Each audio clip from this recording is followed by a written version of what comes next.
Hello, I hope you all can hear me. It's great to get to be with you all this afternoon, and I'm looking forward to getting to collaborate and talk about marketing, all things marketing and communication as it comes to nonprofits and volunteerism. So without further ado, so this session is designed to be a collaborative space. My hope for this session is that we'll get to really learn from one another and get to know one another and collaborate. So I hope that you knew what you're signing up for. I'll go ahead and introduce myself real quick. My name is Elaine Lunsford. I'm currently a development associate at City of New Hampshire. In my role, I support a lot of our marketing and communication, as well as our events and other engagement initiatives, but a large proportion of my role is focused on marketing and communication. Also, excuse me that my voice is a little hoarse. I've had some weird throat issue at the worst time, but hopefully you can still understand me okay. My background is not really in marketing and communication, so I studied government and minored in computer science and German, but I've always loved storytelling and doing things with design. I came to City and served as a core member 4 years ago and really fell in love with the work that nonprofits do. And although I really loved working with students, I felt like my strengths in design and my love for storytelling really aligned with doing marketing communication for a nonprofit. And so I'd kind of dabbled in it during my core year, and then I was a development Vista, so an AmeriCorps Vista at City of New Hampshire for the past 2 years, where my focus was kind of on marketing and communication. But I don't have a degree in communications or marketing. And I feel like oftentimes my experience with nonprofits is that a lot of people are experts and have backgrounds in it, but other times the people that are in these roles often are just people who have an interest. And I know I've learned a lot along the way from my colleagues and other people at other city year sites. And part of why I wanted to lead the session was to kind of bring together people with an interest in telling the story for nonprofits and having a space where we could learn from one another and kind of share best practices, and in line with the theme of this conference, lean into collaboration, see what are ways that we could even support one another in our work. So I'll give a little bit of a preview of what this session will look like. We'll kind of start with introductions, set some norms, and understand what we're hoping to get out of the session.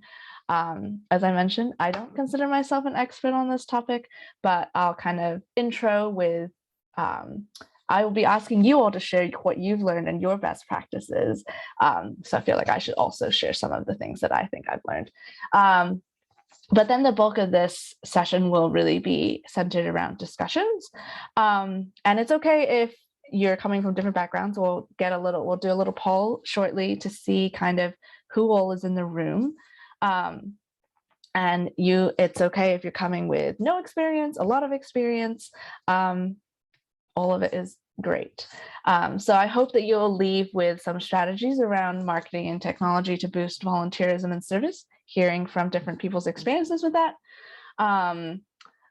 That you'll have a kind of a framework for what goes into creating a communication strategy, and then hear some best practices from potential colleagues, and maybe build relationships with people in similar roles with the possibility of ongoing collaboration. So I mentioned that I would love for us to get to kind of know who all's in the room. Throughout this session, we're going to use something called Slido. And so if you go to slido.com and then type in that number, or if you want to use your phone, if you're joining from a computer and you have a phone and you want to join, scan the QR code and join the Slido. We'll be using that throughout the session. So let me launch one of our polls. So our first poll, which you may recognize this question, is how would you rate your familiarity with nonprofit marketing and communication? Yes, I will share this. I'm switching screens and it should pop up again soon. And I think my lovely people from Volunteer New Hampshire who are helping me will also share the link in the chat. So I'm seeing we have a few experts in the room, a few beginners, and then a lot of people who consider themselves in the intermediate section. I appreciate the people who rated themselves as an expert because I know that's hard to do sometimes.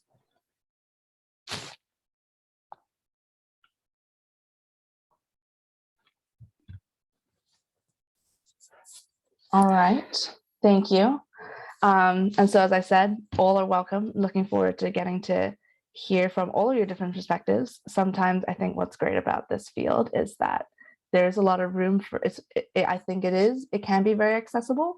And so even if you're a beginner, you have a lot of perspective just from what you're interacting with in your day-to-day. So looking forward to hearing your experiences and perspectives as well. I'm going to switch us over to the next poll, which is, which of these best describes your current role with nonprofit marketing and communications? So are you someone who's just interested in getting to know more? Do you currently play a role in this at your, is your main responsibility marketing and communications for your organization? Or are you supporting in some capacity?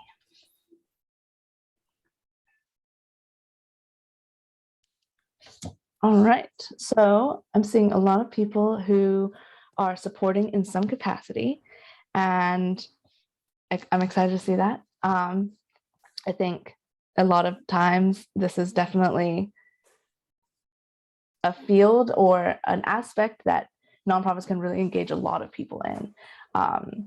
But it can be tricky to establish the pathways to do that. So we'll talk a little bit about that. But great, thank you. So yeah, I will stop the poll and switch back to our slides.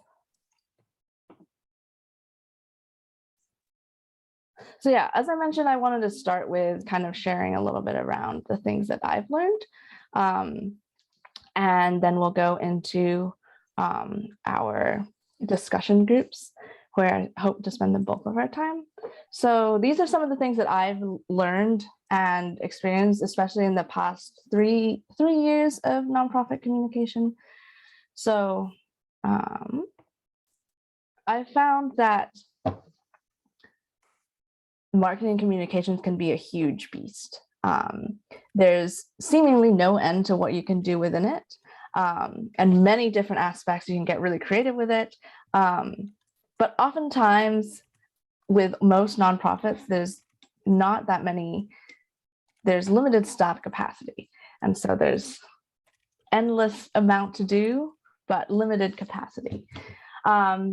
So the way that I've thought about marketing communications is kind of three different phases. The first phase, defining kind of the vision and what the purpose is, what is the desired outcome, and what are your content pillars. The second phase is, I think, what typically attracts the most attention, which is what is the content? What are you posting?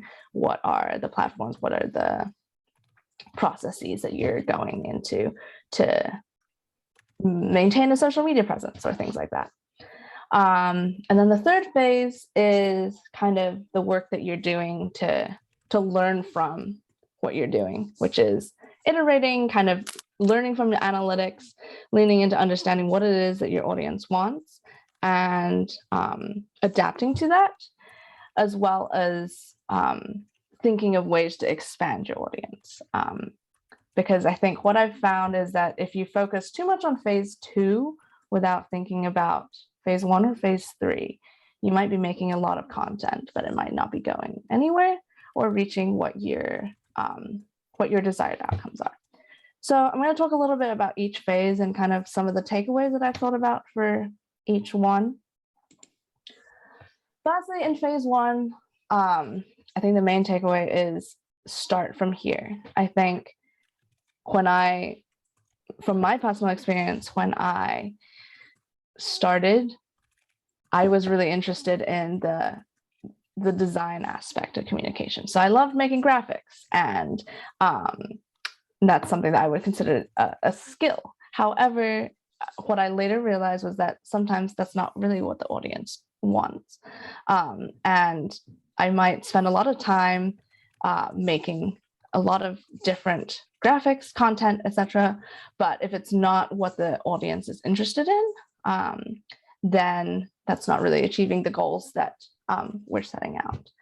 I think when you look at marketing and communications resources, a lot of them are business driven, and there's a lot of terminology like value driven, value proposition, or kind of sales terminology, where you're trying to convert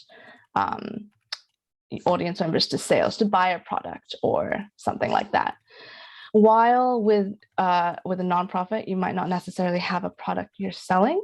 At the same time, I think spend a lot of time thinking about what is the action that you're hoping that your audience will do. For I think many organizations, and as we think about volunteerism, it's recruitment or recruiting volunteers. So the product that you might be selling is the experience, a volunteer experience. Why should someone come volunteer with your organization? What is the impact? Another possible outcome is for nonprofits is frequently fundraising. What is going to drive people to support your organization financially, understand the ways and means by which they can do so, and what the resulting impact of that. For someone who is thinking about fundraising, what type of content are they going to be interested in learning about or hearing about from your organization? And then, so once you've kind of established who your target audience is, or what your desired outcome is, then you can start thinking about who your audience is and what type of content that you're going to really center all your communications around in order to reach them.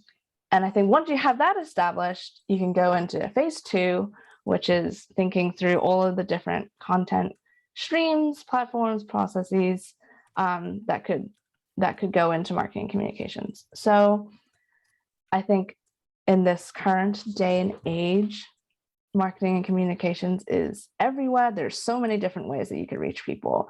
But at the same time, maybe because there's so many platforms and everyone is inundated, it's hard to capture people's attentions. So really thinking about your audience and where are they spending time. So for example, if you're really focused on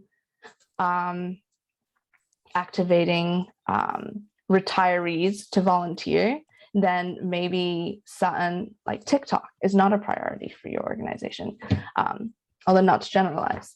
Whereas for our organization, so City Year recruits people in the age range of 18 to 24 to come do an AmeriCorps program in the year of service. Platforms like TikTok are really something that we're trying to understand more and learn more about in order to reach our target audience. And then once you have kind of know what are the platforms that you want to reach people with, what are the kind of pathways you want to build in order to get the content that you need. So I think something that I've learned is that a lot of the times what's easy for me as one person to create is a graphic about an event, or something that doesn't have as much power as like a story that's come from a volunteer or a story of impact. So really kind of lean into empowering the people in your organization, even if you don't have multiple people in a staff capacity on communications, what are ways that you can empower other people to share their stories that will help you elevate your communications. Third, this is something that I think, personally struggle with, is having a consistent schedule. But I think that having set buckets of content that you can always refer back to and have a rhythm for, both makes it easier for you to create content, so you're not always having to think of what's next, what am I going to post this week, what am I going to share this week. But it also helps your audience understand what it is that they can expect from you. So when you have a consistent set rhythm for your newsletters or for the types of things that you're posting on different days of the week on a social media platform, that can help build engagement with people. Fourth, reuse content. Sometimes it feels that you're always looking for new things to post, but you can often repackage something in a different way. So if somewhere that you're really thriving is social media, because that's what you're familiar with and what you're really interested in, but you're realizing that your audience isn't necessarily on those platforms, how can you just take those posts, take the captions that you already have, and turn it into a one-page printed mailed piece that you can mail to people? What are ways that you can get creative with thinking about the content that you already have, as opposed to always creating new? And finally, there's a lot of different resources out there, but I wanted to name just one that can help with the creation of content, which is Canva, which in particular has a nonprofit package, where if you show proof of your nonprofit status, you can have the professional tier of Canva that will allow you to create designs and set brand guidelines and have accounts for up to 10 people for you to collaborate on that with lots of people. So then the last phase is phase 3. And I think with some of the things I've already mentioned, with communication being kind of a constant, steady flow, it can be hard to prioritize time to think about what are the ways that you can change, what are the ways that what you're doing might not reach what you're aiming for. So leaning into understanding analytics, and also thinking about ways that how you can expand your followers, so that more people have access to what you're sharing, whether it's getting on your newsletter list, getting on your mailing list. What are ways that people are empowered to share what you're doing with other people, so that more people are able to learn about what you're doing?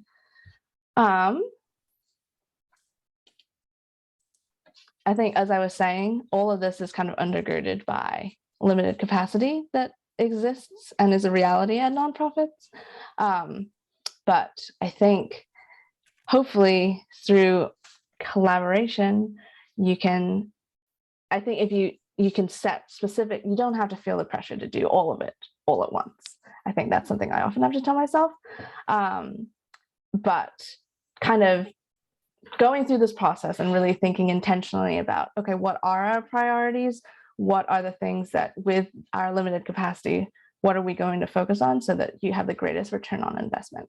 Because when you have limited capacity, the worst thing is if you're investing that capacity in the wrong direction. So hopefully thinking through it in this kind of framework can help you really prioritize what you're hoping to achieve. And finally, there's always room for innovation and collaboration. I think with communications and especially digital media right now, there's so much constant, there's many different trends that are constantly changing. So things that might have been really relevant in years past, like hashtags, might not be as important as various platforms change their algorithms or what content people are interested in. For example, right now, people are very interested in videos and video form content. So there's always room for creativity, but at the same time, don't feel pressured to constantly have to adapt to the ever-changing flow. But I think because it is always changing, I think there's so much room for collaboration and for people to learn from one another.